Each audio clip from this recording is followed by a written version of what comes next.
আসসালামু আলাইকুম, সবাই কেমন আছেন? প্রতিবার মতো আবারও হাজির হয়ে গেলাম আমি আপনাদের এইচ রাসেল।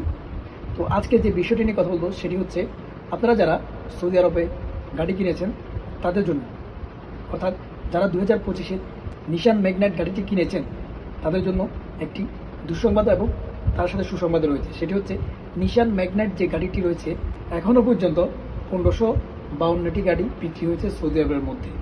তো আসলে মূল কথা হচ্ছে এই যে 1552টি গাড়ি বিক্রি হয়েছে সৌদি আরবের মধ্যে, এই গাড়িগুলোর মধ্যে নিশান কোম্পানির তথ্য মতে ব্রেক ফাইভের মধ্যে যে কোনো একটি ত্রুটির কারণে সেই গাড়িতে অ্যাক্সিডেন্ট হওয়ার সম্ভাবনাটা বেশি রয়েছে।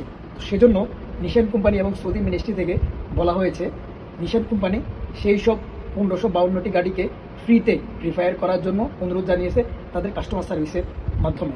একদম ফ্রিতে আপনার গাড়িটি রিফায়ার করতে পারবেন পুনরায়। তো এই ভিডিওটি সর্বোচ্চ শেয়ার করে দেবেন।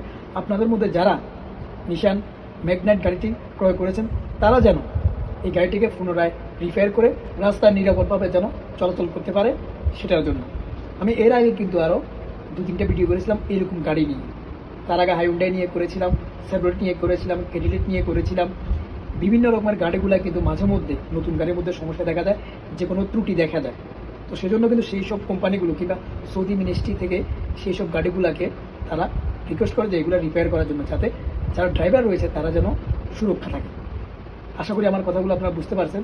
তো সবাই ভালো থাকবেন আর ভিডিওটি সর্বোচ্চ শেয়ার করে দেবেন, যাতে যারা 2025-এর নিশান ম্যাগনাইট গাড়িটি ক্রয় করেছেন তারা যেন ব্রেকের যে ফাইভের সমস্যাটি রয়েছে সেটি যেন সমাধান করতে পারে। আজকের মতো এখানে রাখতে হচ্ছে, অন্য কোনো দিন অন্য কোনো বিষয় নিয়ে আবার আপনাদের সামনে হাজির হয়ে যাব। ততক্ষণ পর্যন্ত আল্লাহ হাফিজ।